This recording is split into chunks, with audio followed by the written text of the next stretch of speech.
Hi everybody and welcome to this brand new video. So today's video will be a Flask tutorial. So first of all, before starting, you would ask me, so why am I using Flask instead of using something else like Django? Django is also a really well-known web framework in Python. So the answer would be actually, you can use Django, but as a beginner, I think Flask would be better for you and easier to learn because Django, when you have some bugs, you would have a lot of trouble finding where the bug comes from or which piece is actually responsible for each functionality. So Django would be actually good for large scale projects. Actually, Instagram uses Django, and I don't know if there's a well-known app using Flask, but actually Flask is good for beginning and for small projects, micro web services, maybe a project at school, or I don't know, a small project, which doesn't have to scale. And another reason is actually Flask looks a little bit more Pythonic. What I mean by Pythonic is actually by its decorators, syntax. We're gonna go through the Hello World app first, and you will notice that the Hello World actually needs a few lines of code to run a Hello World app. But in Django, you need a lot of setup, a lot of files, a lot of settings to just set up a simple Hello World app. Right? So with that being said, let's jump into it.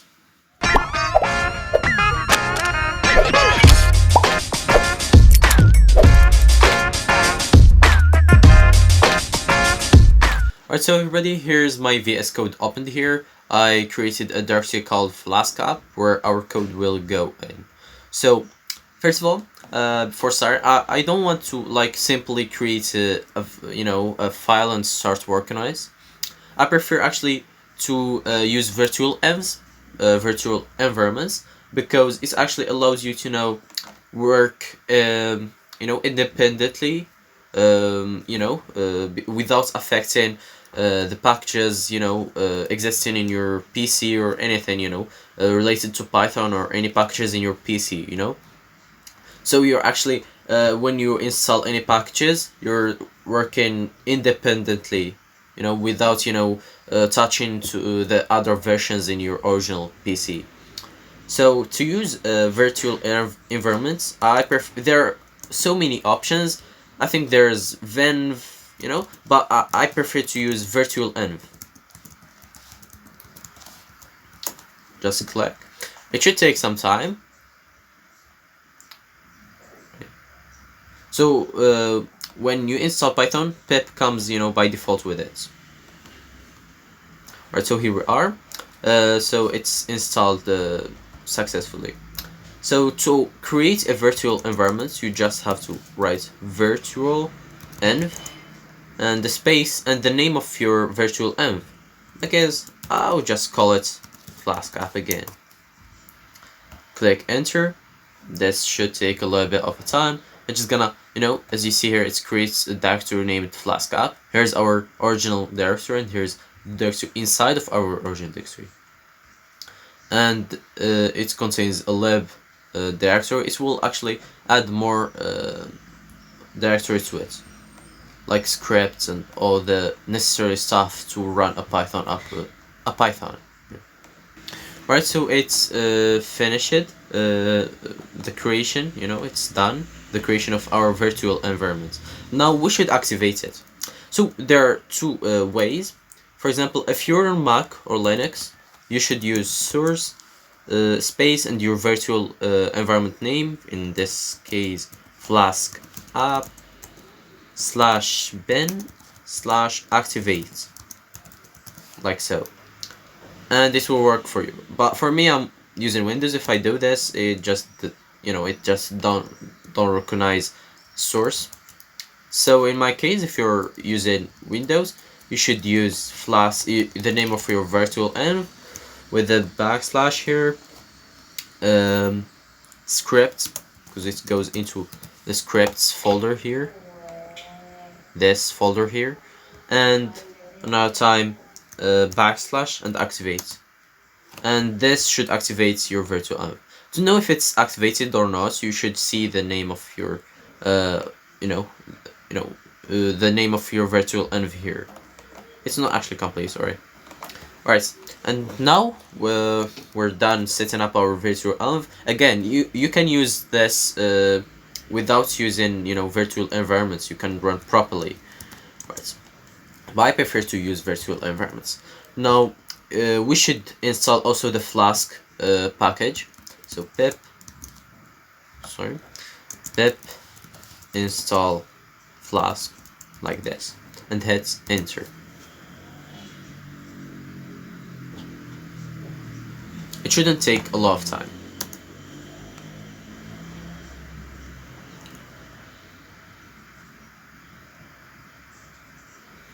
Right, and now we're done setting up our project. So, we're not gonna touch this folder here, just keep it. And we're gonna create a file, which would be main.py. It could be app.py or whatever you want. So this is where our code will go. I'm gonna hide this sidebar. And now I'm gonna show you how to set up a simple Hello World app. So it's pretty simple. If we were using Django, it would be a little bit, not difficult, but heavier than this. We're gonna use a lot of folders and directories. But here, that's Easy Flask. We're just gonna import from the Flask directory. We're gonna import a few things. First of all, I'm gonna use Flask. So actually, we're not gonna use anything else other than this Flask with the capital letter F. Right. So we're gonna define our app would be Flask, which is a class, and it's actually take a few arguments, but the main one is actually the name of our app. We're just gonna set to the name of our module here. This two underscores, it's the name of the file we're using now, the module actually. Then we're gonna use a decorator. It starts with at app.root. This is just telling the app or Flask. So whenever you hit this root here, it means with normal slash, which is the home page, with just a slash, do this. So this is called the root. So this will call the function that goes directly below this app.root, which we can name it whatever we want. I'm gonna name it index. It doesn't take any arguments, and it just return a simple string, which you already guessed, hello world.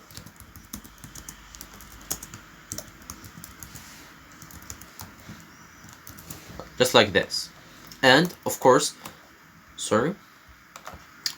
our app won't run until we just use app.run. Actually, I love to wrap this into an F statement. F name is equal to main. They already guessed what I want to say. Alright, and now I open my terminal again, and I'm going simply to run my file using python main.py like this. And if you see this log here, that means that your app is running successfully. So let's read what's written here. Server Flask app main, right, environments production. We're using production environments. Or I'm gonna show you if you want to use the debugging environments, mean the developments. Right, so they already said this here. This is a development server. Do not use it in a production deployment. Right, debug mode. We could turn debug mode on if we use debug true. I'm gonna use it here. So I think it should. Alright, anyway. So I'm gonna rerun it again. So now we're using debug mode, alright, so it's add some additional info. So debug mode on, right, we're starting with that. So whenever I write something here and I save it, it's rerun it, you know, with the save, with the changes saved. All right, so here we are reloading. All right, so now here's an important thing here. It's where we can access actually our app. So I'm gonna open this, and as you can see, it says hello world. So this is a simple hello world app we just set up easily. Yeah, a few lines of code. If you see here, it runs on the address 127. It means the localhost. This is the localhost actually. Here's the same thing. This is localhost on the port 5000. Again, you can actually change the the host or the port here. You can set the host whatever you want. You can actually set it to 0.0.0.0 if you want to, you know, to access your app from another device, you know, at the same network.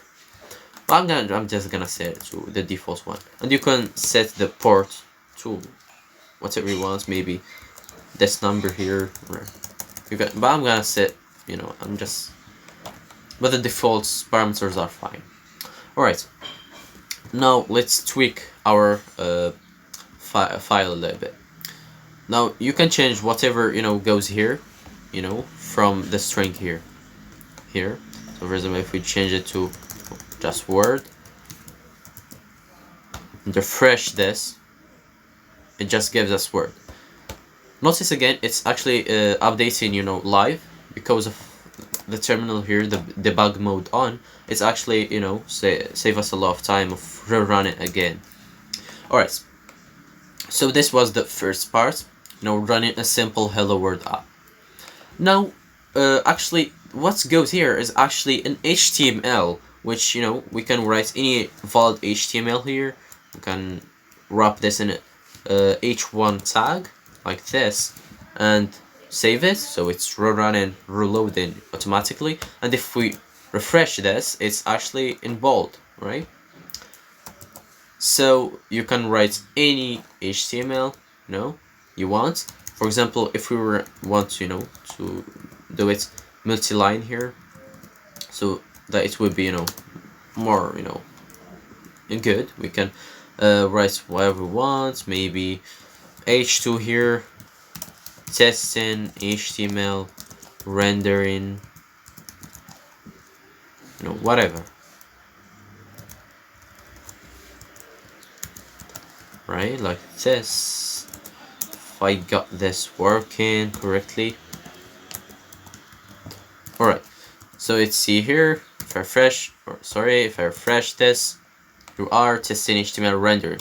Alright, so if we run a real, you know, real-time app, file would be a little bit, you know, not really clean because it will be full of HTML syntax with plus Python syntax, so it wouldn't be clean. So what Flask came out with is a render HTML template, actually function.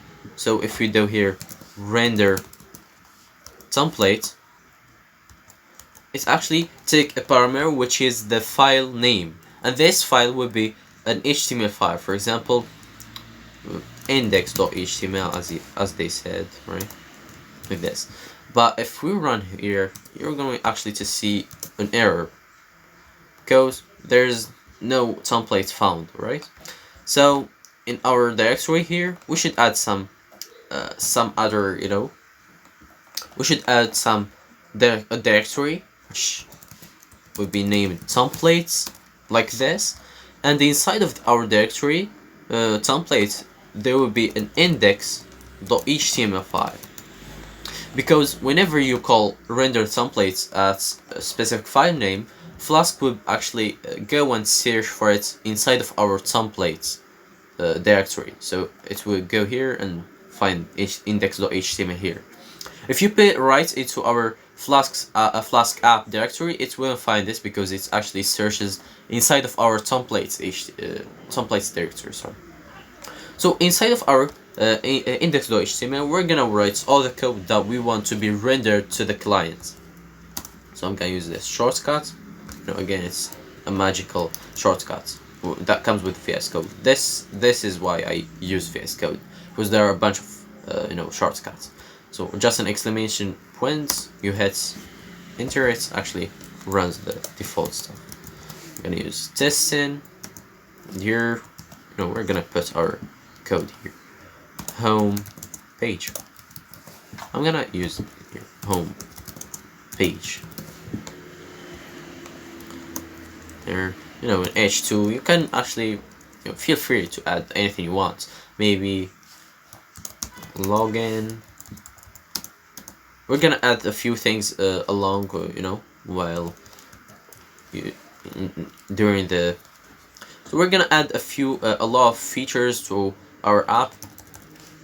So during the video, we're gonna actually build an app that authenticates the users, let them share some images along with other people. It will be something like social media. Alright, we're gonna go through this. So we're gonna use sign up. Alright, for now that's okay. Just leave it like this. And now we're just going to see if this works. Just refresh this, and here we are. Homepage, login, sign up. Alright, now let's go back to our thing here. Alright, so now we have our app running here. So we can actually add as many rows as we want. So for example, we can add app.rows.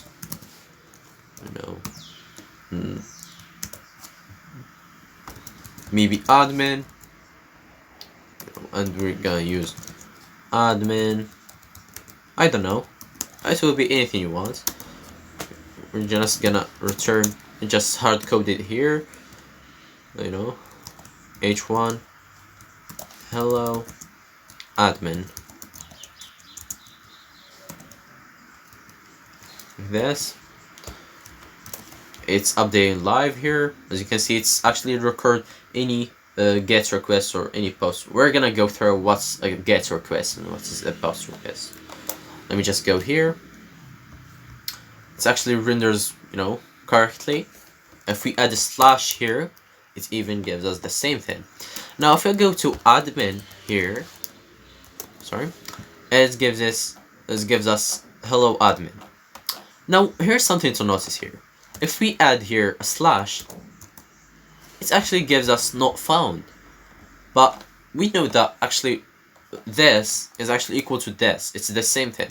But Flask doesn't. So to give it a, to explain to it that they're the same, we should add something else here, which would be a slash at the end.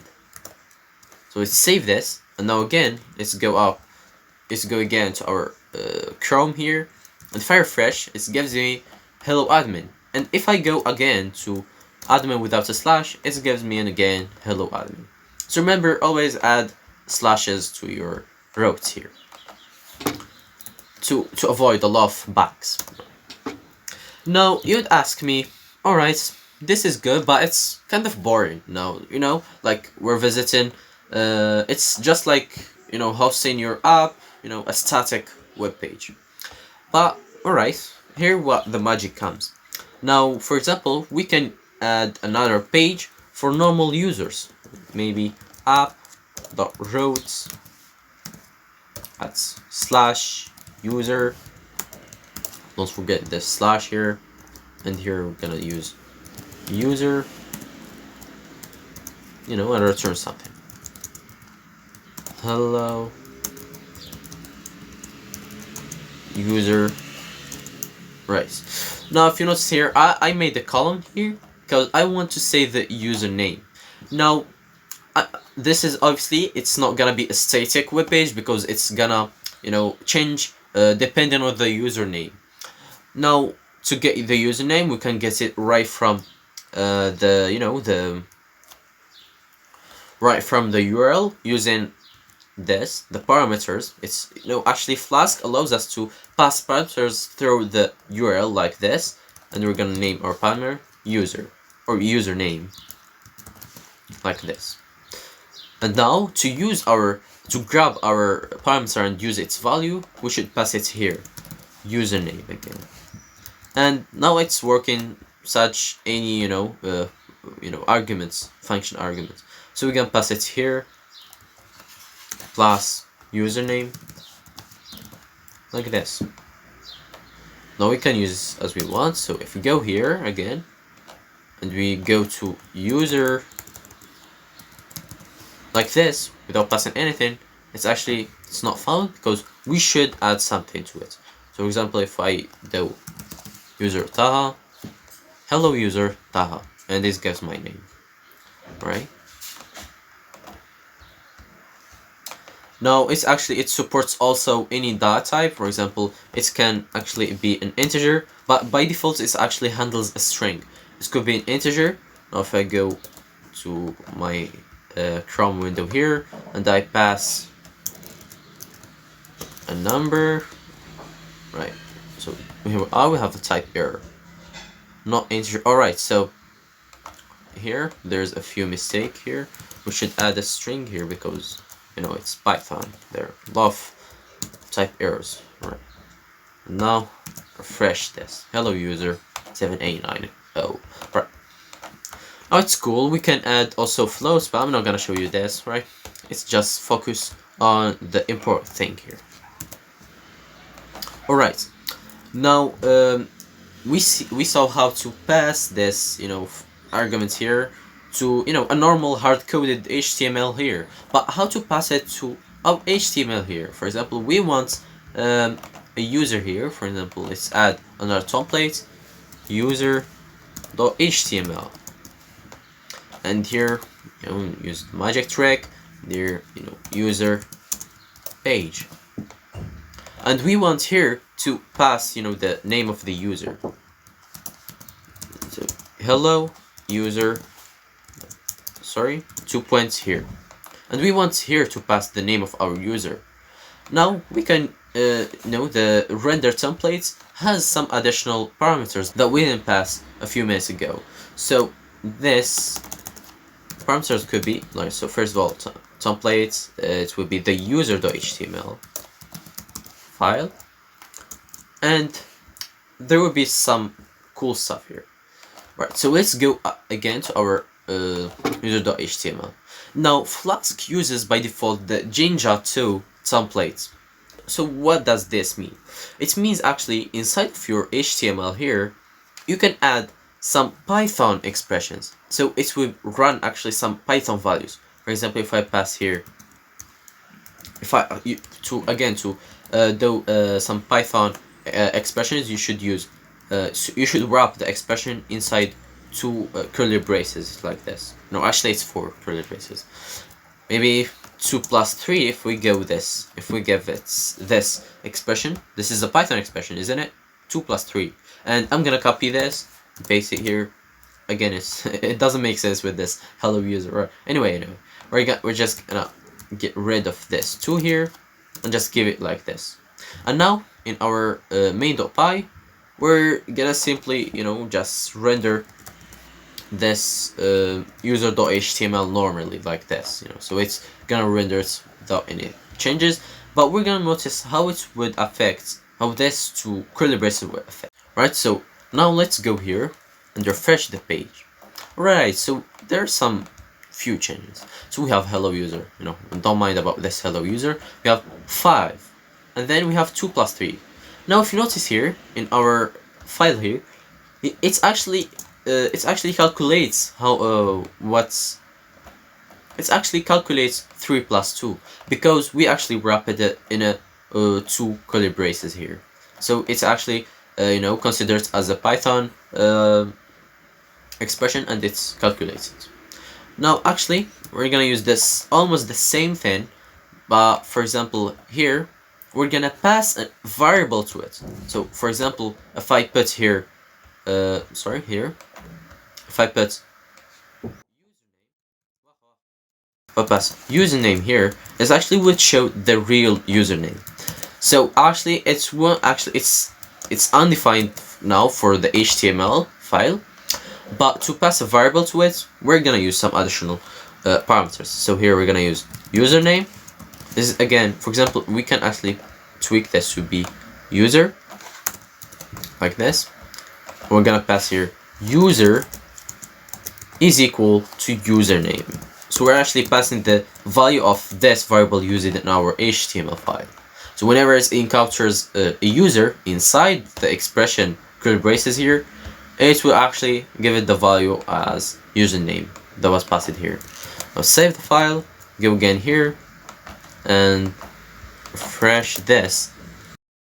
Almost the same output. We get this. Alright, this is working. Alright. Actually, we could actually use any, as much, data as much variables as we want. We can actually, pass a variable here, x is equal to 35, and here use the variable x, in our file here, pass h2 x. Alright, so let's do it again, what we have just done, x plus 2, and we're gonna use the same thing, but this time we're gonna wrap it into curly braces.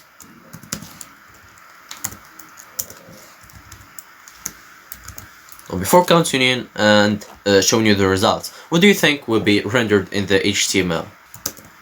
Alright, let's see.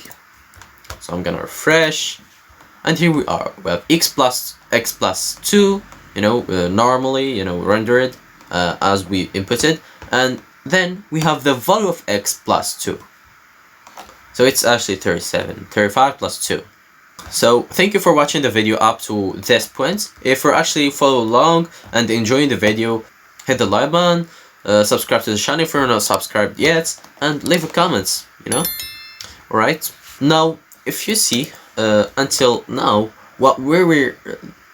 if you see, we were using our browser to get the URL, which is named a GET request. Now if you go here, and open our terminal and see, we see a GET request. So now if I refresh the page again and go here, it actually records it as a GET request. So every time I go to the URL or I refresh the page, it's actually a GET request. Now there are several request types. We can actually use a GET request to get the data. It's clear from its name. We can post data. Post data is actually what you do when you tweet in Twitter, or when you post something on Instagram. You're actually posting data. You're giving data to the server. We can actually put data, which actually just tweaks an already existing data. It actually modifies it. And you can delete data using the delete request, which actually deletes data. Alright, what we've done so far is actually a multiple GET requests. Now we're going actually to use some post requests. So to tell Flask which methods your function accepts, you're just simply gonna pass here methods is equal, and this says it's less. Maybe for the admin, maybe you're just gonna, it's actually just supports GET requests, It's actually the default one is actually just GET, so you don't have to put it here. So it's the default one, so we're gonna keep it like this. Now we're going actually to add another route, which will be the login route. Route login. Now this route would actually accept the GET request. So we're gonna use methods is equal get, comma post as well. Then I'm gonna define a function login. Alright. Now to check what is the method used in the request, we should actually import the request from Flask. Alright, this request object here would give us some some information about the request that the user sends. So to get first of all the method of the request, we're gonna use request.method. That's obvious. Method like this. Like this. Now first of all, we want to show so actually an example of a post request is actually when you actually fill out a form and send it to the server. It's actually a post request. So in the login, we want to handle two methods. the first one is when the user wants to log in. So we're gonna render a beautiful form with the file, with a name field, email, maybe password. And we want also to handle when the user sends the request, sends actually the form data to us. So here we're gonna use an if statement. I check if the request method is actually, if it is a get, we're gonna do something here. And if it is a post, we're gonna do something else. So if it is a get request, so we're gonna return actually the render template of login.html. I'm gonna create now this login.html here inside of our templates directory.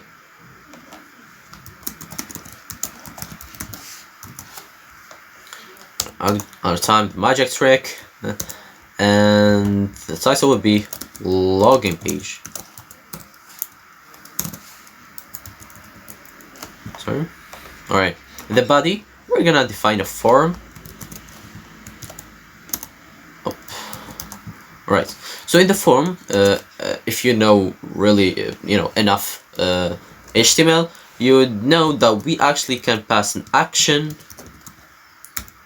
and this action actually, what basically it does is actually the action is the URL where your form data would be sent to. So in our case, we want to send it. Right. Sorry. Here, the main. Right. So we want to send it. Sorry. Want to send it to our login endpoint. So we're gonna use /login. We can hard code the URL, localhost, colon 5000, or we can simply just use /login, because we're actually, it's at the same website. And also a method, and this is what we were talking about. So actually, obviously, the form that we want to log in would be a post method. Right. So here we're gonna define a label. It's actually just use a p tag. Name, username actually, like this. I use input, and here a type of text, because it would be a normal text, and also a name of username, like this. Alright, and we want also a password, so we're gonna do this also. Password, again, it's just it's just an HTML stuff. We're gonna do input like this with a type of password again, and the name of password. I know this is boring. Alright, that's good. And finally, we shouldn't actually forget the submit input. So it would be with the type of submit, the name of login. Not a name, actually, this would be a value of log. Right, like this.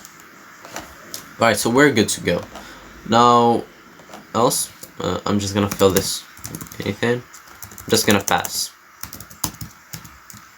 Alright, and now I think our, it's running.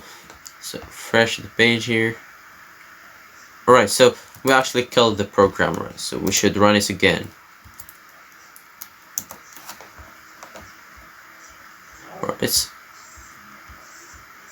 Alright, so it's running. So now let's go to our HTML here, and this first page. As you can see, we have our username, password, and login. Alright, so let's fill something, right, password, yeah, random stuff, then click login. Alright, so we get this error, so let's read it. Debug helpers from data routing redirect. A request was sent to this URL or was issued automatically by the routing system to this was defined with it. Right. It was accessed without one. Sure to redirect send your to this URL. Right. So the main issue is, because we just passed a pass here. Now we should return something, if it's a post request. So if it's not a GET request, so it's a POST request, so we're just gonna return form posted successful, for example. Right. And then let's see here. So we just add a slash here. Right. I'm just gonna refresh this. Yeah, right. Right, let me just go here and run one time and just post it. Alright, so form posted successfully. Alright, so it's working fine. Now maybe we want to redirect the user to the user.html and show him, his name that he actually entered. Alright, so for this, let's go here. So to manipulate the data that was, sent in a form, we use the request dot form. Again, this is actually the request.form is actually a dictionary containing all the data. So for example, if we go here to the login and we want to access the username, we could do something like this. Two brackets and here username. Like this. Request.form. This is the username that was passed to this into the form. Now we can redirect him, so changing the URL, redirect the user to the user/username. So we can do that using the redirect function, and we're gonna need also the URL for function. Now what they do, actually URL for is, for example here, we want the URL that maps this function here. Yeah, so we're dealing with just functions, not the routes or something. So we're dealing with the functions. We want the URL convenience with that goes with this user here. So we don't want to see here, do it manually. We're just gonna use URL for this. For we're gonna pass as a string, gonna use user, and also here we should pass every argument which is here. For example, here we have the user name argument, so we should pass it here. Should the username is equal to something. So in our case, username is equal to this username here. We could actually name it, we can actually name it whatever we want. I just name it username also. If it is like the admin, it doesn't take any arguments. We just keep it blank. Just use username, user. Alright, but this isn't enough to redirect the user. We should redirect actually him. Right, and at the first we're actually returning the redirect. So return. Let's save this. Let's go here and cancel. Let's log in another time. Right, so data, random stuff. Here we are. Things. Or we have hello user.usv. Yeah, I forgot to delete this. User. Alright, so it seems working, And we can add anything we want here at the user, the login, sorry. We can add some extra stuff. Maybe just add 3 things. First one, first name. It would be first name, then last name, and the name would be last name. Again, there are 3 of them are actually the type text. The last one would be email. I don't know if there's a type for email. Yeah, I think there's. Theirs would be email. Alright, now we should access this tree here. First of all, we should make sure we didn't make any mistakes, any typos. Alright, right, let's go back to our main. Now, maybe we want, to make sure we have some extra details about the user. Maybe we want first name. Sorry. First name.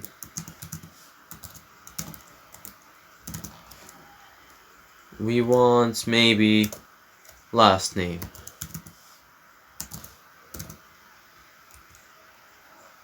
Want also an email. Like this.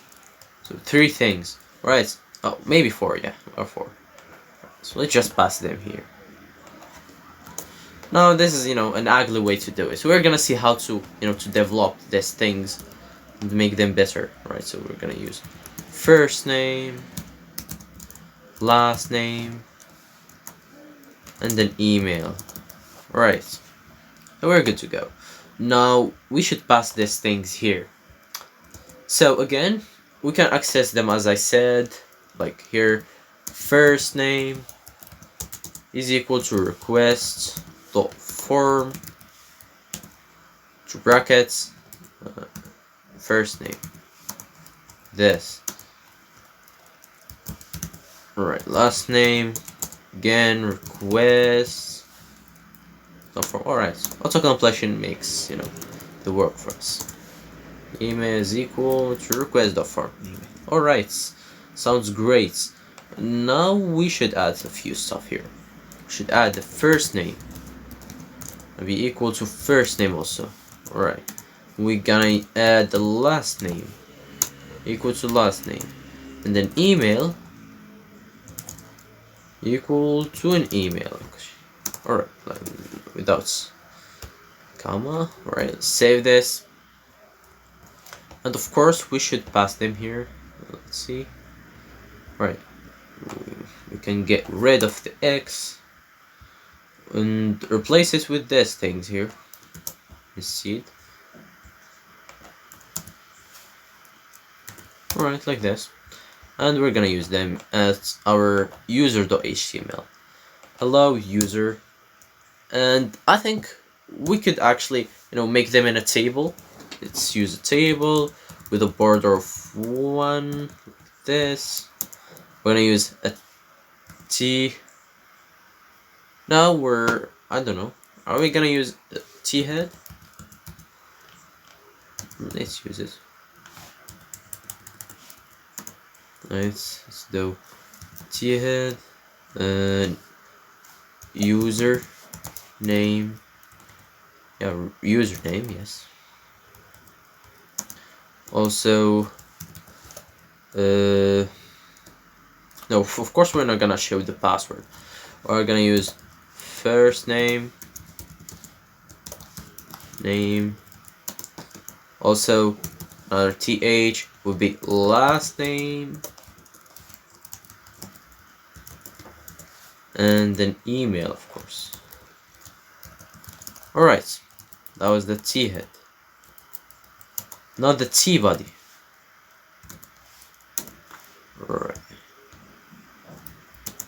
Alright. And inside of the T body, we're gonna add some T rows.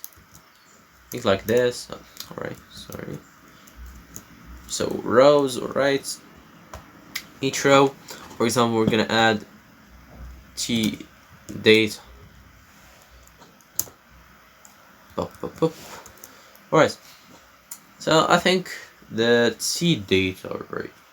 So we're gonna add a few ones, right? So we have the username, which will be our user like this. We're gonna have, add another TD, and it will be what? The first name, right? So it will be first name, right? And another TD again. I'm not sure about this TD. Is it how it works? I don't know. Let's see. Last name. Oops. And also another TD should be email. Save this, I saved yes, right? So let's see here. Let's go to login. Alright, so we have some extra fields, my first name,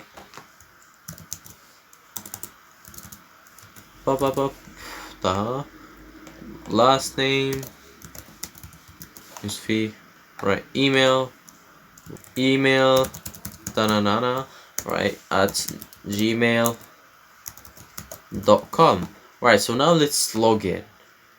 Alright, it sounds great, it's worked, alright. So it worked as we expected. Wow, that is strange. Alright, username, usefee, right, name, right, so it's working, right? It seems to work.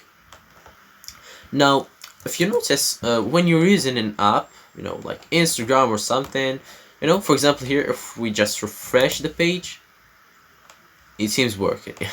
Right, it seems working. But for example, here, if you see here, we're actually passing our credentials every time we want to log in again. So to show our info, we should pass them. So this isn't how things go.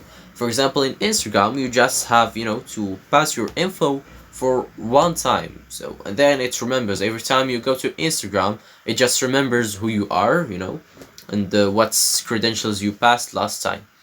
So how do they do this? Alright, so you might actually guess the right answer, which is maybe they're storing this, but they should actually store it on your computer, because your computer is actually reminding them.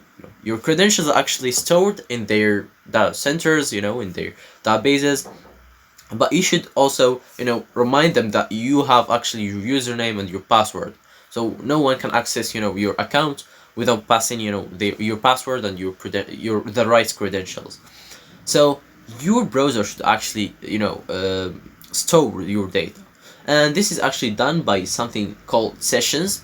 Actually, sessions look like cookies, but they're actually could be permanent, for an amount of time. They are available for an amount of time. This could be month, a year, it depends. You can actually choose this. Alright, so let's do it here. So to use a session, we should just import this from Flask. Alright, but what's strange about the session, because in your browser, if I go here, there are 0 cookies in use, but sometimes if you take a look at your cookies that are stored in your browser, they aren't actually meaningful, they're meaningless, just encrypted stuff. So that's the point, they're encrypted, and because they're encrypted, they actually need a secret key. So for this, we should pass a secret key to our app, and it should be anything, it could be something random, I'm just gonna put something random, right? That's super random, right? And yeah, we can start using them. Alright, so you're actually ask me how sessions work.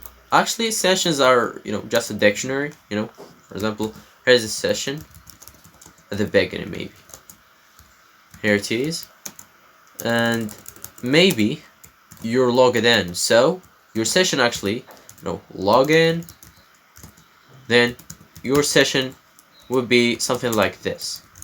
But this would be actually encrypted, but it would be it would be username, blah blah, and a password. It would be something top secret. Alright, it would be something. Alright, so it will be as password. Your password, your credentials are actually stored in your session. So every time you're logged in, you don't have to log in. You just send your credentials or your session to the web app. So that's what we're gonna use. And for example, when you log out, your session another time would be an empty directory. Except if they are tracking you. Alright. or I'm gonna erase this, and now we just put our hands a little bit dirty with sessions. Alright, so actually now we're gonna do some real login now. Alright, so at login, if it's when there's a post request, so in this else here, we're not just gonna pass them to the other one. We're actually going to pass them into the session. Right, so session username. So first of all we want to avoid that someone is actually he's logging in, and he's already logged in. Like if you go to Instagram/login, I don't know, they won't actually allow you. They are going to redirect you to the main page. You cannot log in while you're actually already logged in. Right, so let's do this. If because we're actually dealing with a dictionary, and we want to track if there's a username in the case of this dictionary. So if username in session, we're just gonna redirect him. So we're gonna use the redirect. Actually, we're gonna return the redirect. Redirect, and the URL for, again, if you remember this, URL for what? For index, right? Index here. Right, like this, because it doesn't have any arguments, the function of index. And then else, there we're just gonna do all of this. No, actually we don't have to do an else, because if it's actually already logged in, it will just stop here. It won't actually complete. Alright, so if it's not logged in, then we're gonna store this data in the session. Alright, sorry, I've already done this. Session user name is equal to username. And also the session, we're gonna add a password. Yeah, is equal to password. Alright. And also we're gonna start with this, last first name,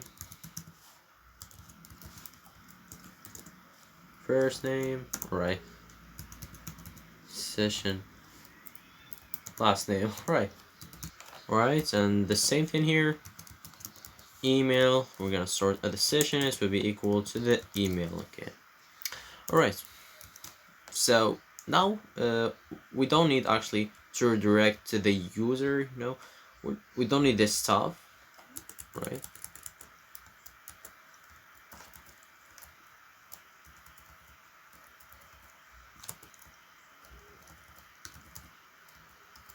I'm just gonna remove it also from the user here, where it is, right?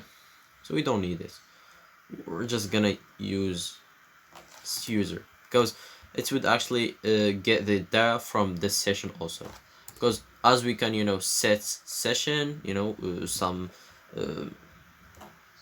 as actually we can put things in the session, we can actually retrieve them from the session. Right, so here we're gonna set the username to be equal to the session at username. Now you might be asking, if I go actually to user without actually logging in, so good question. Actually, we should actually also check here if username in session. We're actually just checking the user name, because if there's a username, then there will be all of this stuff there, So if there is the username, we're gonna do these things here. Else, if there's no username, so we're not logged in, then we're just gonna return a redirect to the URL for login, simply. Alright, but here we need some more stuff, because we're actually passing them to the HTML, so we need a first name, sorry. first name. Alright, it goes a little bit tricky here. First name. And here, last name. Actually, we're not gonna retrieve the password because, you know, it's not safe to. You know, actually, I'm not gonna retrieve also the password because we don't need this actually.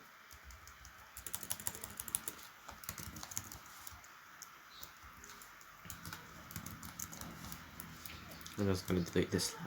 Alright. And then we passed, you know, all this variables to our HTML. Now let's me check if everything would actually work.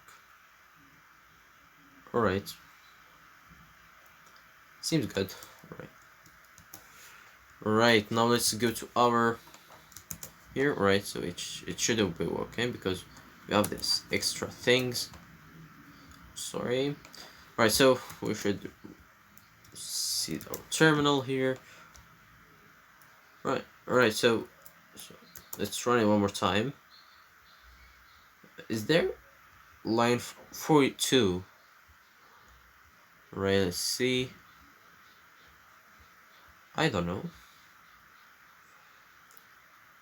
Line 42. Anyway, we're running, it's running. Alright, so it's not found because, you know, I added this thing. Right, so if you notice here, again, I'm gonna repeat what I've just done because our session now is actually empty. So if I go to user, what do you expect will happen? Actually, what happens is actually it actually redirects me to the login page. I'm gonna put some random stuff, name, blah blah blah. Right, I'm gonna put some random stuff. I'm gonna see if it's working. Alright, so good. Please include. Alright, so it's working. Gmail.com.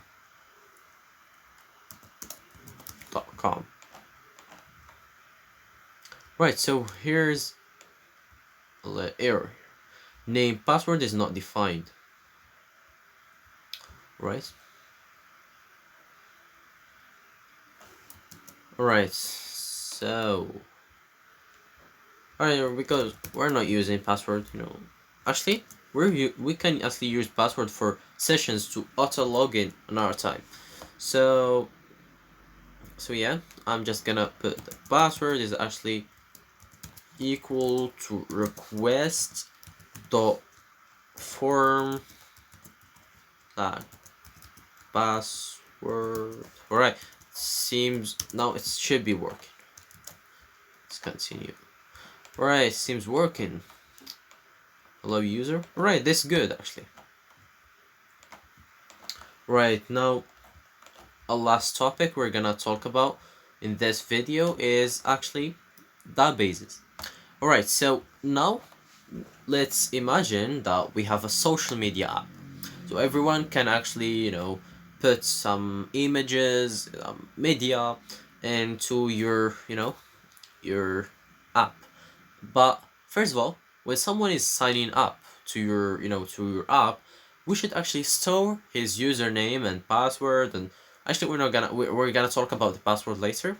We're gonna store its password and all the stuff. And every time he's logged in, we're just, you know, keep, you know, seeing if he's the same one or not.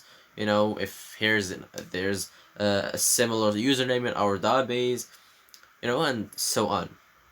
So now we should add an app dot route sign up like this. We're gonna define a register. Let's make register, and of course it should accept the two methods.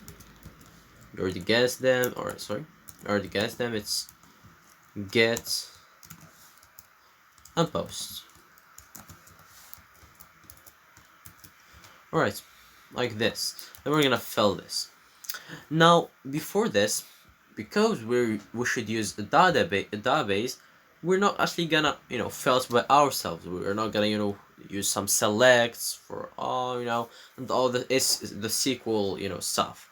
We're actually gonna download a Flask extension named Flask SQLAlchemy, which actually were the work for us. It's named an ORM. It's actually it stands between us and the database. So right, pip install. We have our virtual env activated. So always make sure it's activated. Pip install Flask SQLAlchemy. Oh, it's correct.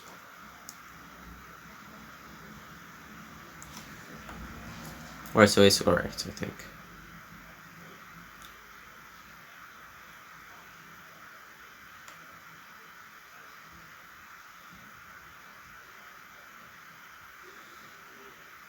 Alright, so it's installed successfully. Alright, so here we're gonna write from Flask SQLAlchemy, right? Import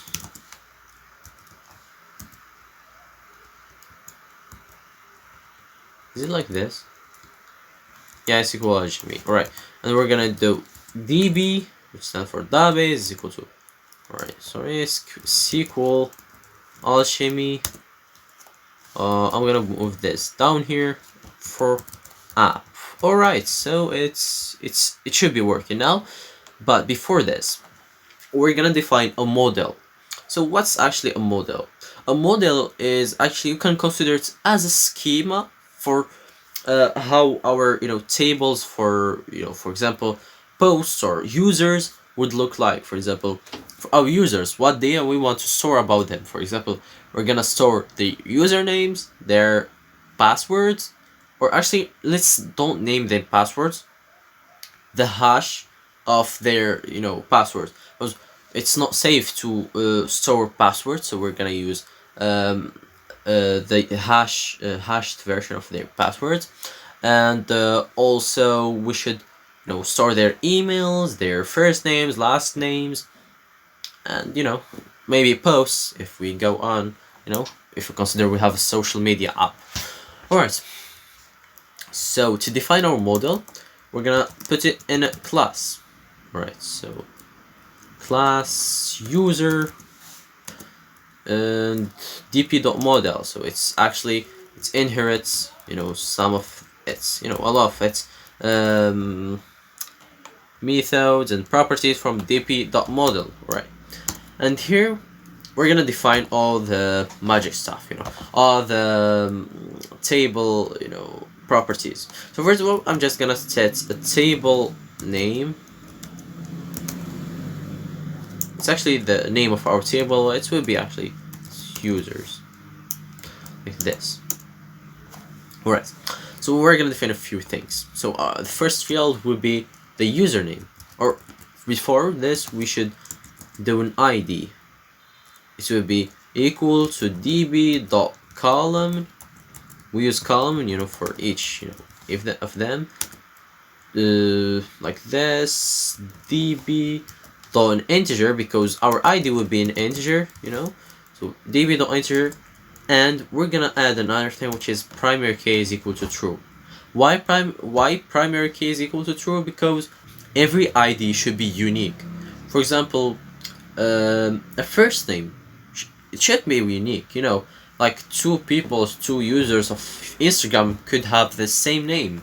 So primary key is actually defining the user, so we can reach any user by its primary key, by its ID. And here we're gonna add a username, so db.column, column db string, and for string we should add the maximum number of letters. For some database like PostgreSQL is actually important to do this. So actually username can be actually more than 5 letters. Nullable, you can add nullable property here, which stands for if it can be null, with the property here, the username cannot be nullable or not. It actually can be null, it should always be some kind of string, so it's false. Gonna continue on. So I'm gonna keep the password up to the end. Alright, so let's just put password for now. I'm gonna put, as a row string, which is unsafe. It's really dangerous to do this, but don't do it, guys. Don't try these things at home. We're just kidding. Alright, same password, this will be, less than 50. Nullable. I don't think someone, would prefer to set a null password. And again, we have an email would be equal to db.column. db, alright, it's the same thing actually.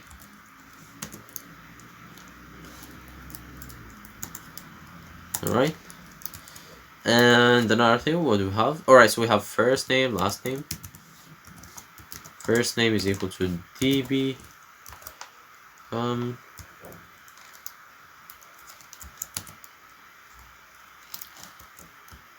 But here I'm just gonna set it to 70.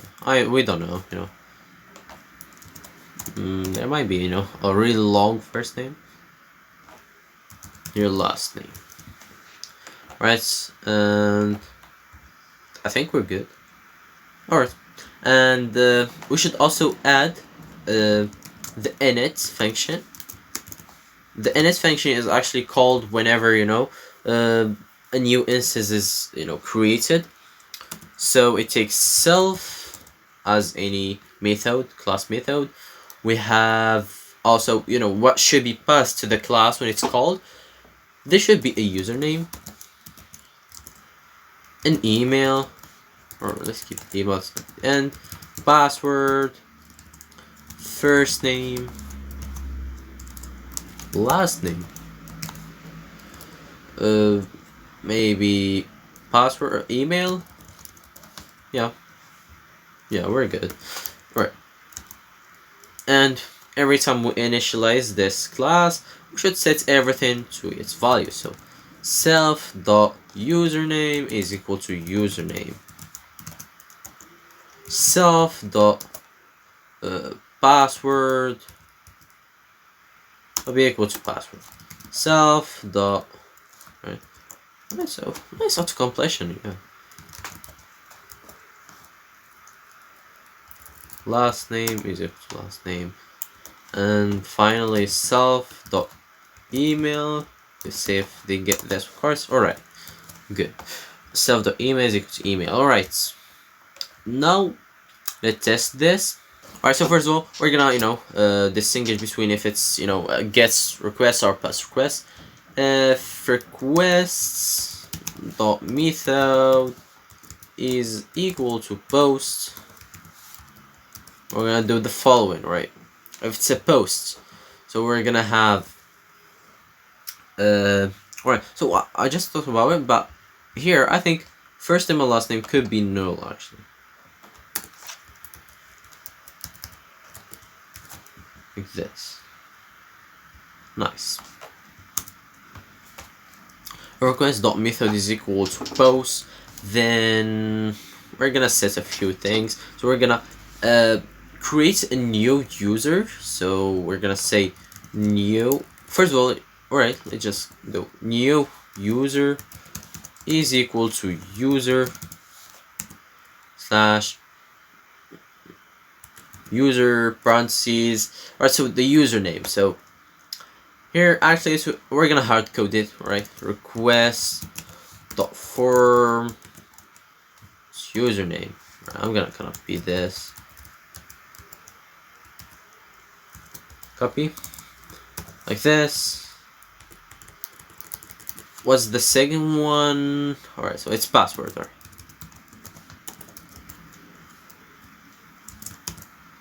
This. I think we should have, listed them before. First name.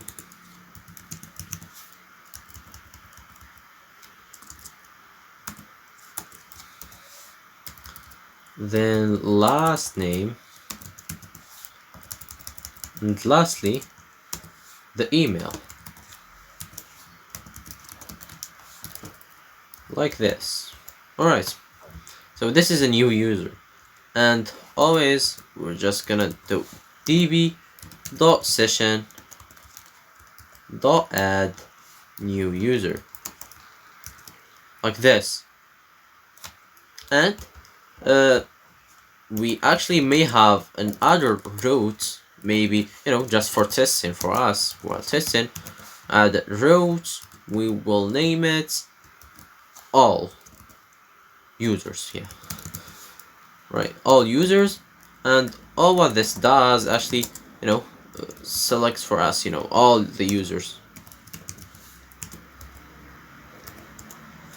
And to do this, actually, to make queries to our database, select users that, which their names start with or anything like this, we're just actually gonna use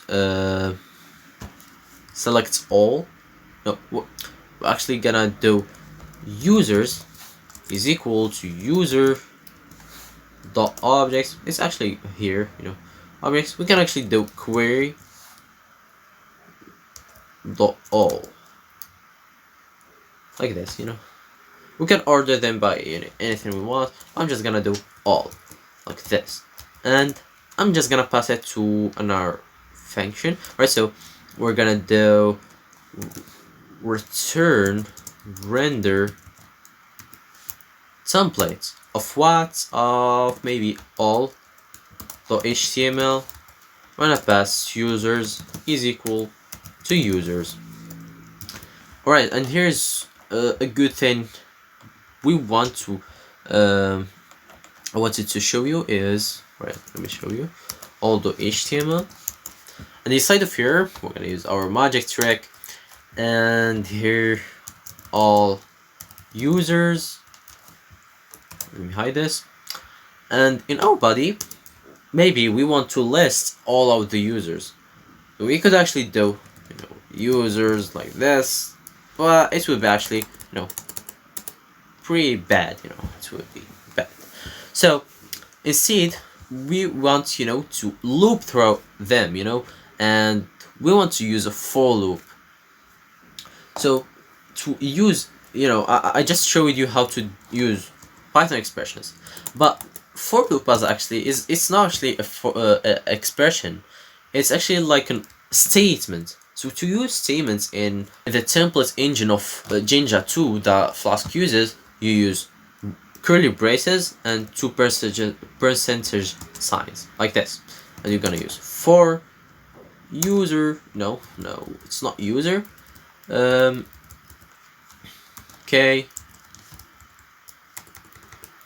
no, it's actually for user in users, because it's a list of users. And remember always when using this type of statements to end it, like this, and the name, and the name of your statements, and for, like this. And here we're gonna use for user and users, and for, but here, or maybe we're gonna do another for loop, because we want to list all, or maybe we're just gonna leave it like this. I'm gonna copy this table here, not here, for the user. I liked how this actually worked. It's table here. Can copy it, paste it here. Alright, so I'm actually gonna put some differences here for user. Username. And here it's actually user with the property of first name, and here user last name property. Right, I'm gonna do same thing here.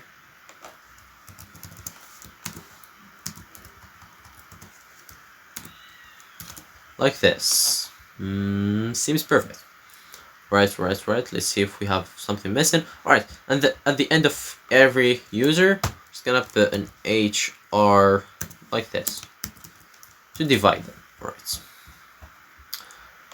Outputs we're working. Let's see if it's running. Let's run it one more time. Alright, so no, I think no errors. Alright, and another thing I forgot to say. Right, so what I forgot to do is actually to link our, a real database to our Flask app. So I'm gonna be using SQLite because it's easy to use. We can use whatever. I don't advise to use SQLite in production. It's more development friendly. Right, because it's I'm just running this Flask app locally. Right, so I'm gonna be using app.config data base. I'm gonna paste it here. So app.config we're gonna set the property of SQLAlchemy database URI is equal to, and after this we're gonna set to SQLite, because as I said we're gonna be using SQLite 3 slashes because we have actually we're gonna have the database as our main directory here. So, and we're gonna name it users.db. Please don't do SQLite 3. Even if we're actually using SQLite 3, but don't do it, because that will throw an error, and use the extension .db. Alright, let's run this, or maybe before running this, we should, because it won't actually create the db by itself, we should tell it to do this. So db.create all should call this before running the app, like this. Run this. Alright, and this should create a users.db here. I'm not gonna open this, but now if we try and go to this URL here, where it is, where is it, all users, like this, if we try to go to there, this should list all the users. Now we don't have any user. Let's see if this goes an error or what. Oh, no errors. Right. So I'm gonna go to sign up. Alright, so we have an error. Alright, so we forgot to return something, at the sign up. If it's not a post, we should actually return render template of register.html, like this. And I'm gonna go and create register.html. Oh, sorry.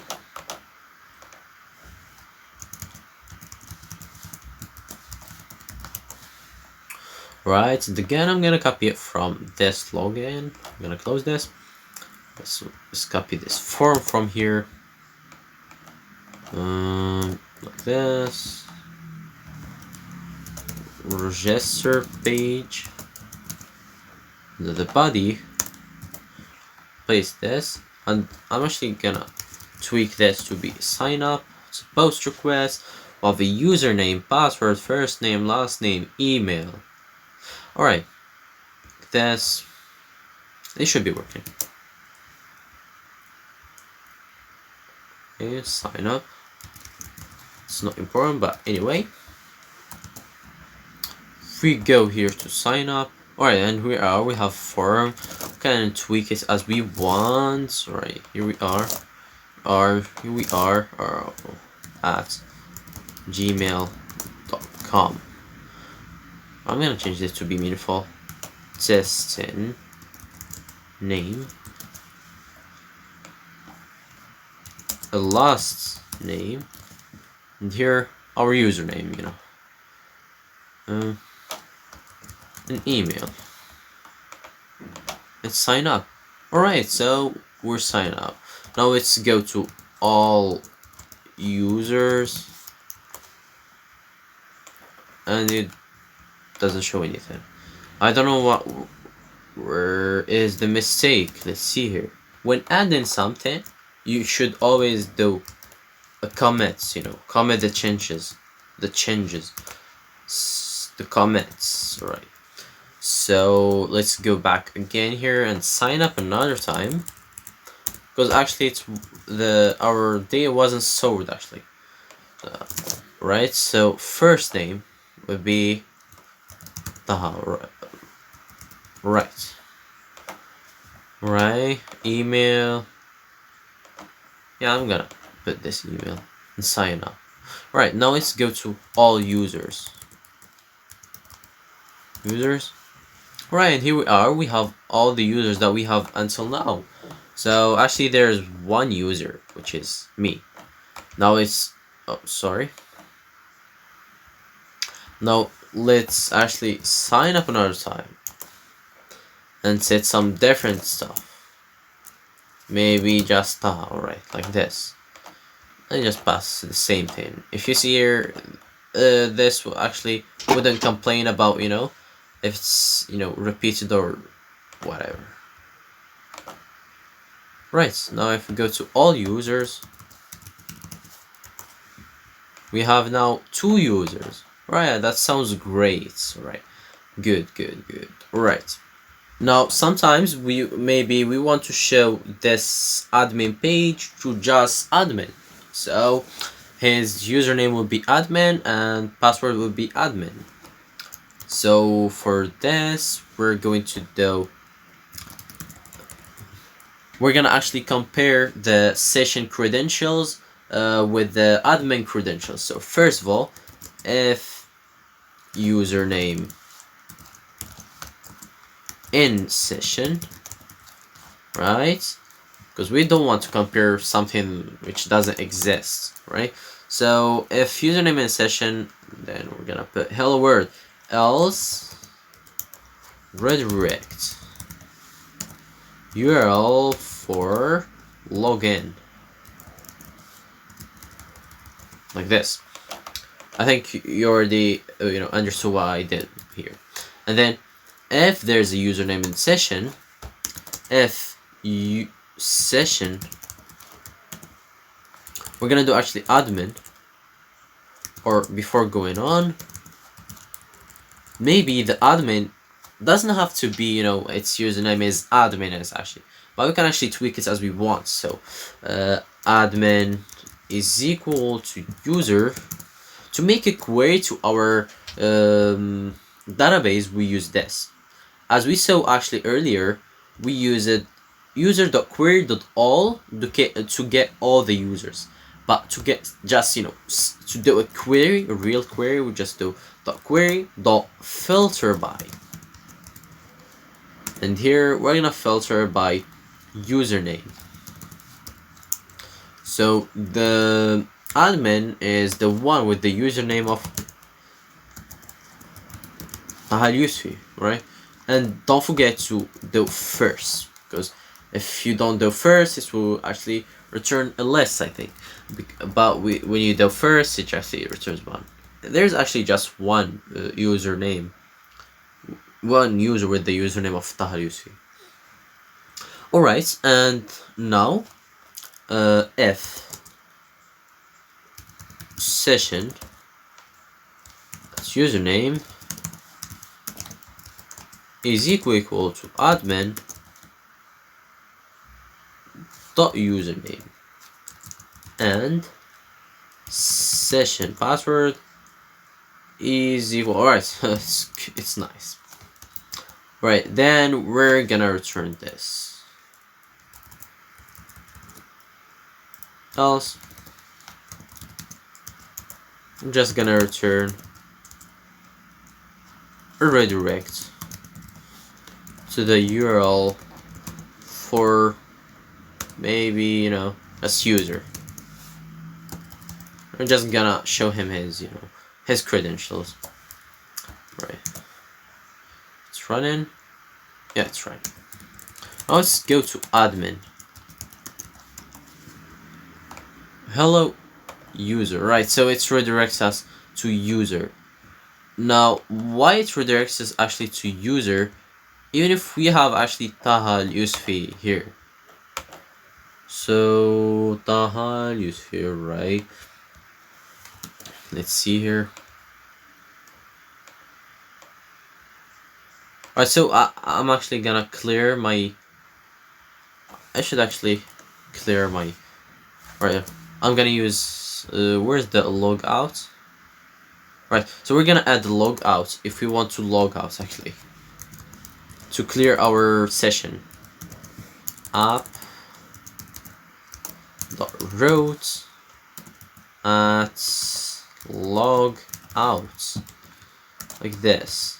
Deficient logouts. Just gonna do session. I don't know if we can do this. I don't know. Oh no, alright, so the pop username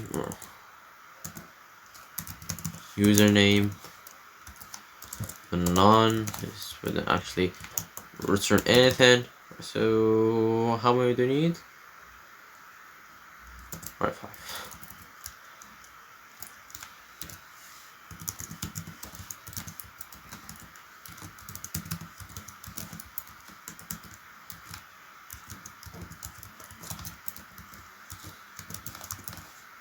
Alright, now let's go here and refresh this. So we have this in our session. Now let's go to logout from our session. Alright, so type error. The view function did not return a valid response. Oh, sorry. So here we should return redirect to the URL for maybe. Oh, actually, if we return to user, it's actually gonna. Alright, let's just do for login. Right, let's log in again. Right, let's see. Alright, so it works. Now, the thing is, actually, whenever actually we're logging in, we can actually log in even if there's no user with this username and password or this. So we're gonna tweak a little bit this login page here. So when we get this usernames here, we're not actually gonna get them into the session really quickly. We should actually first get the username. So real username is equal to user query filter by username is equal to the past username. So to username. I'm not gonna do first if real username. So if there's actually a user with this username, we're gonna do another if statement. If real user name dot first, here we're gonna use the first dot password. Just gonna make sure if the password is actually correct, equal to the past password. So password. Then we're gonna do this. We're gonna pass the the info to the session so we can recognize the user. Else we're actually gonna redirect him again to the login page.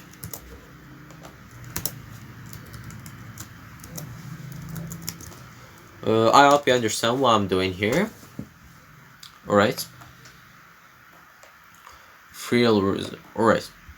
And actually, we're not gonna need anymore this password, this other stuff here. First name and last name and email. We don't use them in the login. Because if you remember in your last, login page you just visited, I don't think there was, a place to, to insert your first name or last name. These are fields for, specified for sign up pages. and here.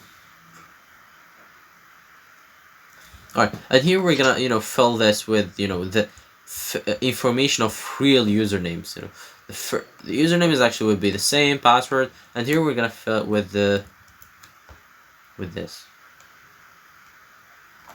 So actually, I'm gonna do real user name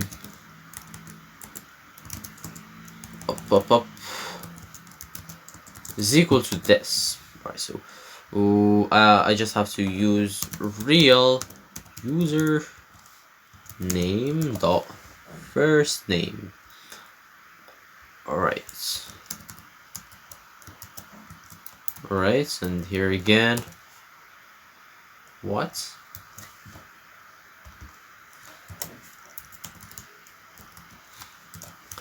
The last name and real username dot email. Alright, let me check if this makes sense. Yep, I think it makes sense. Alright, I'm just gonna log out again.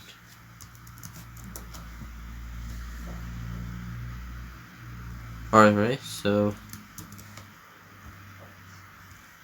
let's rerun it. Oh, so there's invalid syntax here.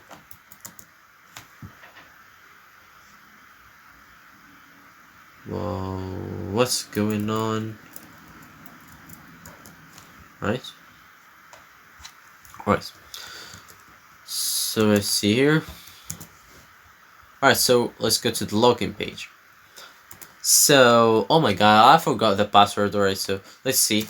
It's the random one. Again, first name, it doesn't matter. Like, why do we have a unit? Alright, so we're gonna have actually some problems here because, yeah, there in the login page, I'm just gonna remove all this stuff except username and password. Save this. Right, so they're enough. Right. So I forgot the password that I've just passed. Alright, so it should, send me here. So I'm just gonna register to a new account. I'm gonna put its name to T or test. Test sounds great. And I'm gonna remember this password. Test 123. First name is testing first name.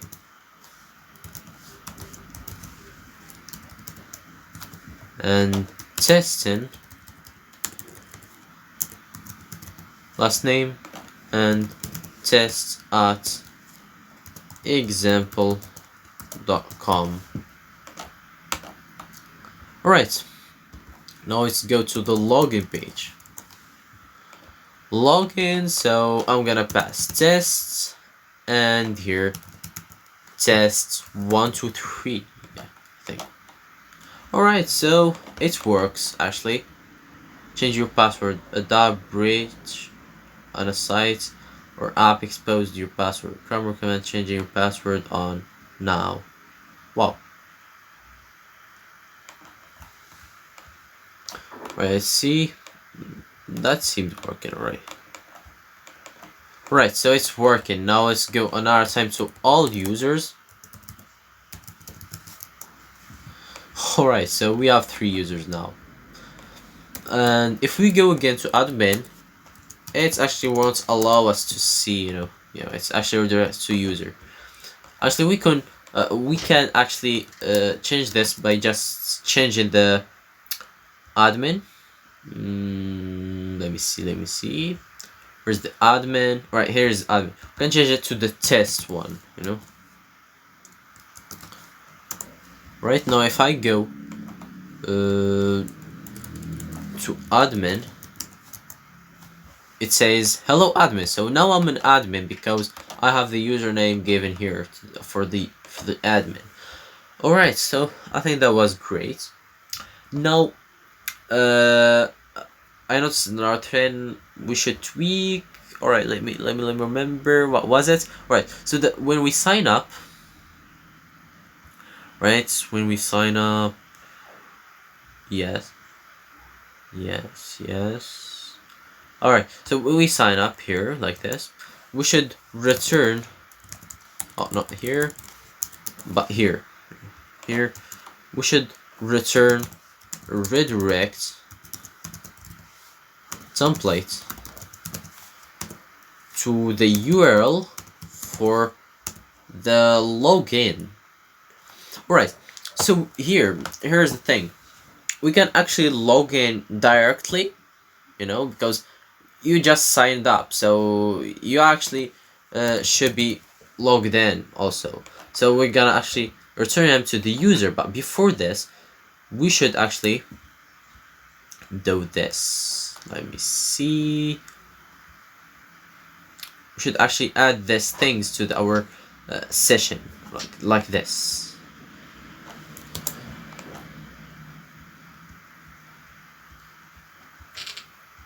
Where is the sign up? Alright.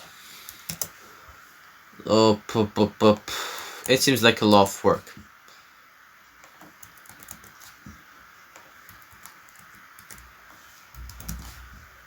And here, same thing. Now, we're not gonna use this like this. We should replace everyone with this. Like this. And password also. First name.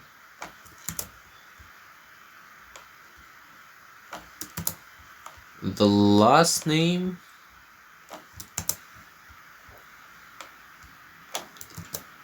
And the email.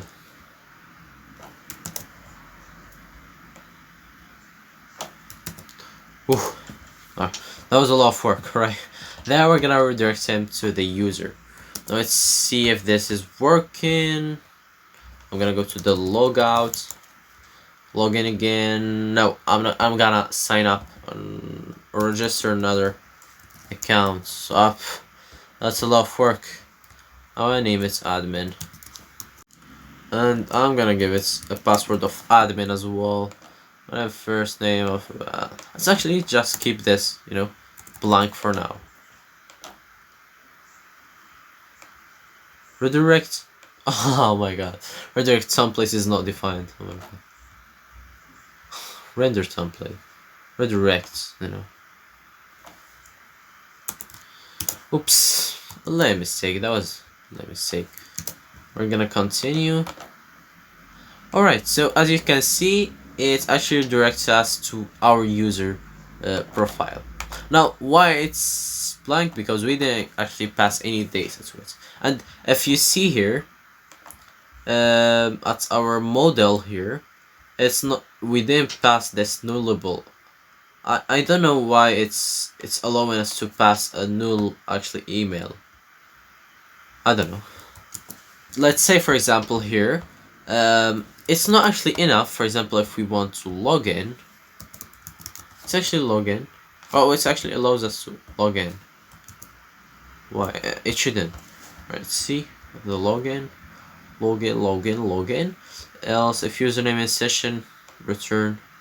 Oh, it should redirect us to the user, not index. So as I said, this actually should go here at the beginning, like this, because we actually should check for even we should actually check if the if the user is actually logged in, even before showing him the form. So let's see if it's working. Alright, so it's actually redirects us to the user page. Alright, so it seems like working. Now, for example, sometimes we want the username, for example, here at the login. If this username, for example, is already used, for example, if the real username is equal to the password, right? So everything is working fine. But else, if actually there is a user with using this username, but they don't have the password, so, the same password, so they're two separate users. So we want to to send a message, announcing to the user that the password is not is not correct. So one thing we're gonna use for this is actually the flash method, which comes with Flask as well. Flash. It's like this, right? Flash. Then we're gonna flash a message. Where we? The login. Alright, right, login here. Right here. So we're gonna flash a message, sorry. So the flash takes some arguments. First of all, we have the message that you see here, and we have a category, right? So the message would be wrong username or wrong password, and we're gonna pass a category. Category could be info, error, or warning. So it would be an error, right? Like this. And now to show the error, like this, even before using this, we're gonna redirect it. Now at the login page, we can actually show all the the messages using this. We're gonna do a statement, so we're gonna use this two things here, and we're gonna use the with get flashed messages, I believe.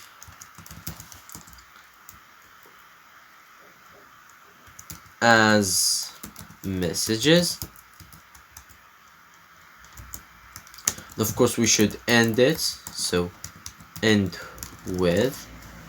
I'm gonna loop through these messages. So for message, no, first of all we should actually just loop for message and messages. First of all, we should check if there's actually a message. So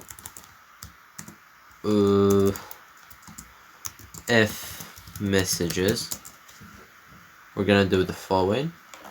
We're gonna end the if.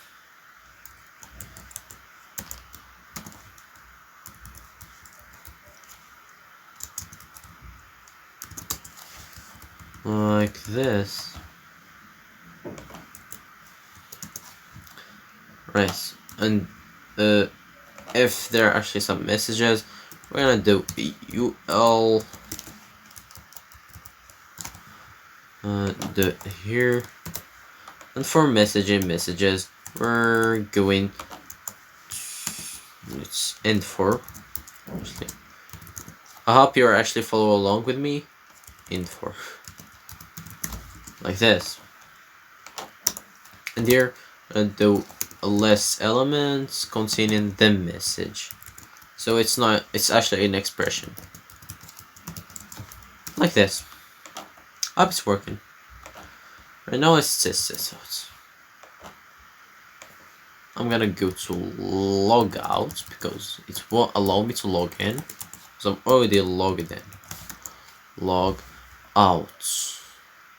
Alright, so maybe there's a mistake here. Else, let's see, line 125. So we're just gonna rerun it. Alright, so it's working.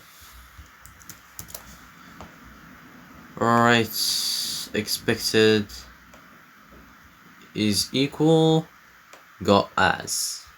Sorry, it's messages equal this. With messages equal get flashed messages. It's actually a function. It's run by ourselves.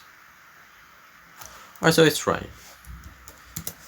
Alright, so it's working. Alright, so it's put random password. So it's obviously not correct. Okay. Alright, so here we are. wrong username or wrong password. So this is an error, right? So, but if we try actually to, to log in with the real password, test123, login. Alright, so, it doesn't complain. Now we're gonna add something similar to the sign up page, because sometimes we want to make sure that this username, used in the sign up is not already used. So, but we want to make sure something before this. First of all, we're gonna make sure, right? So, user, or no, existing user is equal to user dot query dot filter by username is equal to this.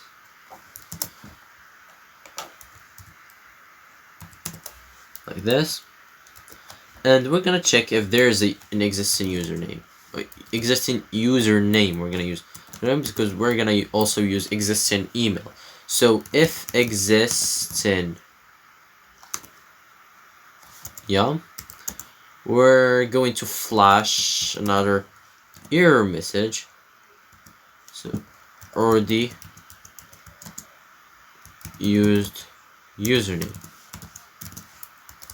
like this, and we're gonna return a redirect to the URL for this web page, so the sign up. Yes, like this. Alright, sounds cool. And also we're gonna make the same thing, but with email, and also here email, already used email, like this. Cool. Alright, so let's test this out. Alright, let's go to the sign up. Alright, let's use this one. Alright, the serve at gmail.com. Right, sign up. Up. Test. I don't know. What was it? Could not bold URL for endpoint sign up. Did you mean admin instead? Oh, right. Sorry. Alright, because we don't have admin. We didn't name the function a sign up. We name it register.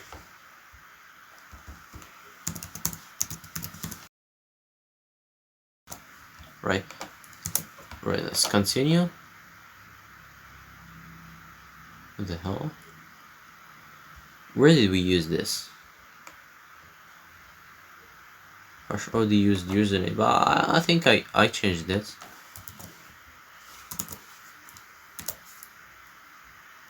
Let's see if it's still showing the error. Alright, let's sign up. Oh, because alright, so I think it's working fine, but I'm gonna copy this from here, and paste it in the register.html, the top here, like this. I'm gonna use it. Alright, so it's flashed 3 times. Alright, so it's good. But if we change it, no, I don't know why is this happening now. Alright, so I think the problem here is actually because I think we should add it first to check out if it's falsy or not. First again, save this.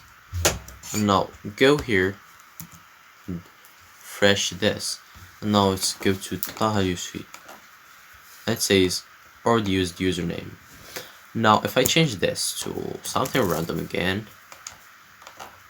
says already used email. That might actually, seem strange, but if you see here, there are a lot of users that use an email of a blank string. So for it, it's actually, this is equal to this, so it's already used. So the solution for this is actually using required here, other registration. So I'm gonna add required here, as well as for the username and for the password, like this. And then the login, I'm gonna put the same thing here. And now when I go here, sign up. Alright, so I should fill it, sorry. So let's use both of them. And here we are, we have an already used username. Let's use also another email. So because it actually checks here, if you see, it actually checks for the existing username. If it's, if the username is already used, it doesn't check for the email. So let's name this email. I forgot to rename them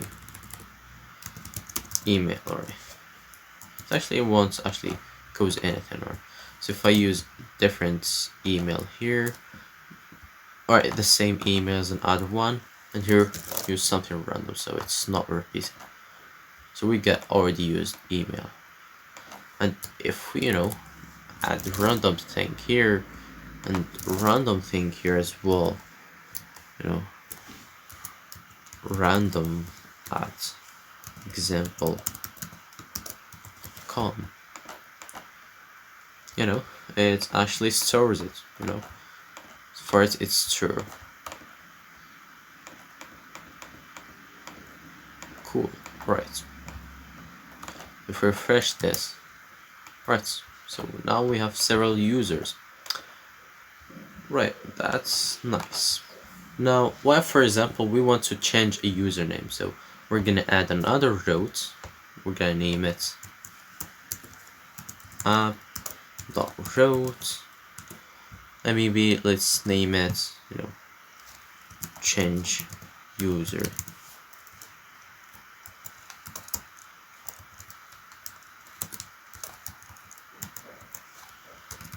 And it's actually gonna accept two methods, get and the post method. Change user if request dot method is equal to post, then we're going actually to get the some info. So I think I've already done something similar to this, right? So here we are.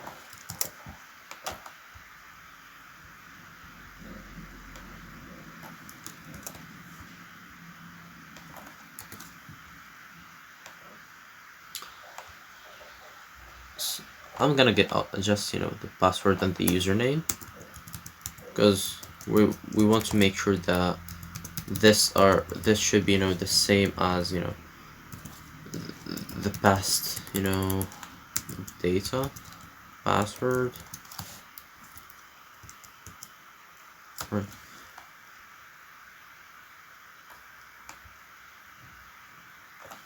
So we can see and username like this is equal to request the past data from at username,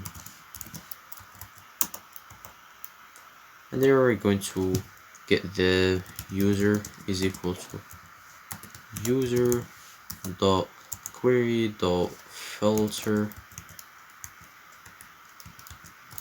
by username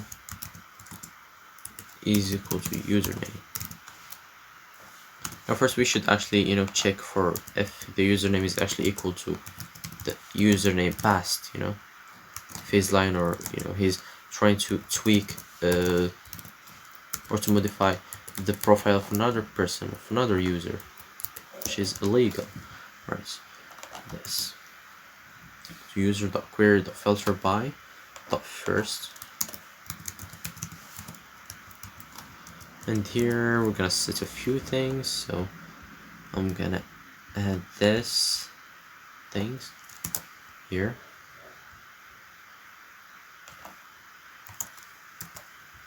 Right, first name, password as well. Actually, no session.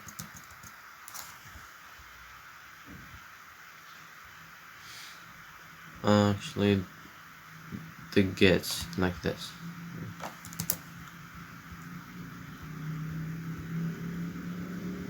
So I'm gonna add here. This is first name, and it should be here. It goes here as well. First name, here last name, and here also last name.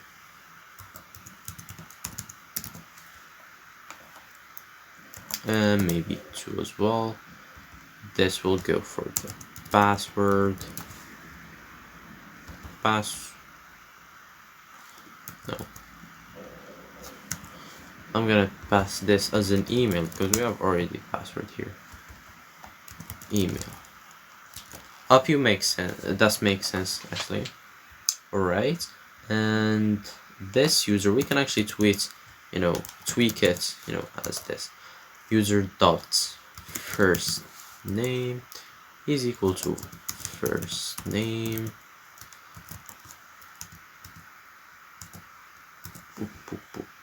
last name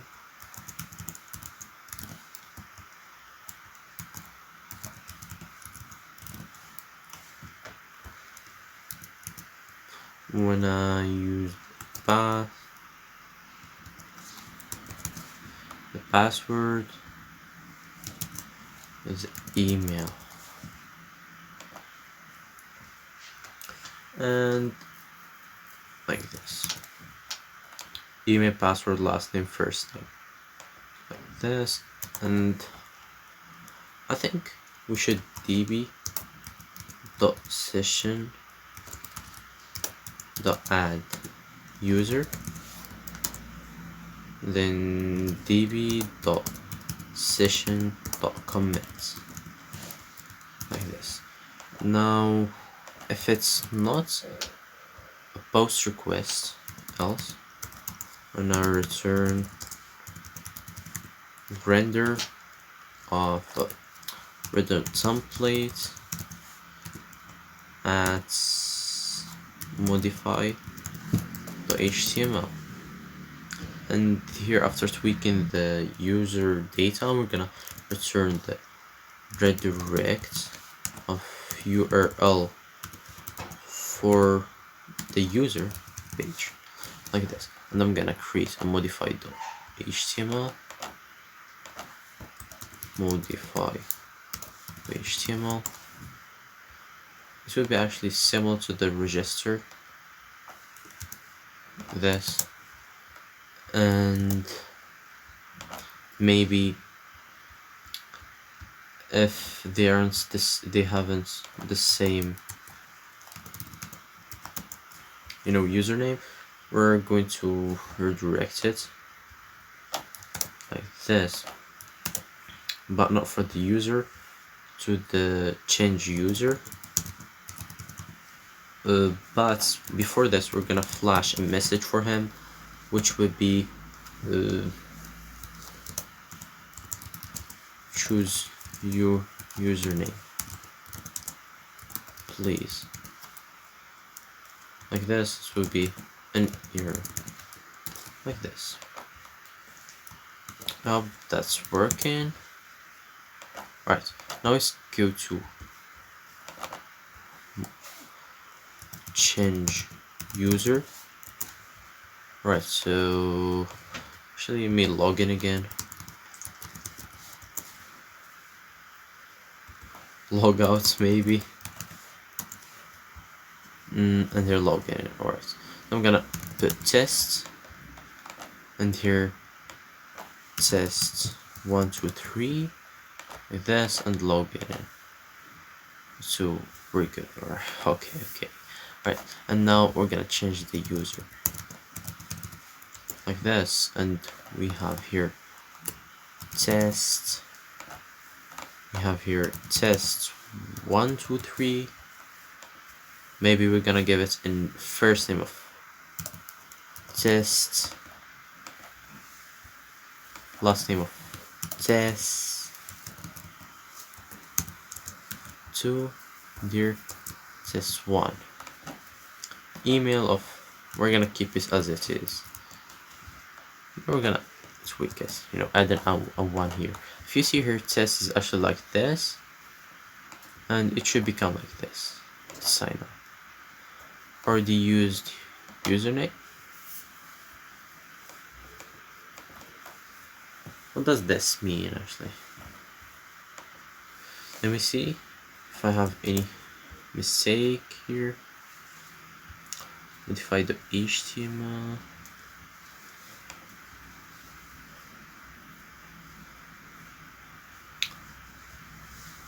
Alright, so the action should be to this, should be to change user. Right, sorry, my mistake. No, let's do this. Password, oh my god. Best 1 2 3.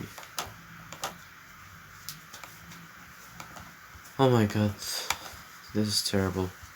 What's happening here? I don't know. What is this? Change this to change.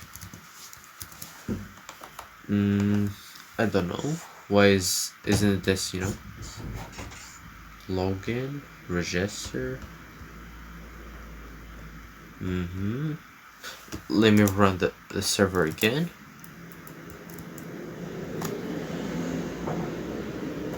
Alright. This should go to change user. Change user. It should be test. This should be test 1 2 3. Should be test 1. This should be test 2. This should be tweaking it to test 1 at example.com. Alright, so it's great. Yes, but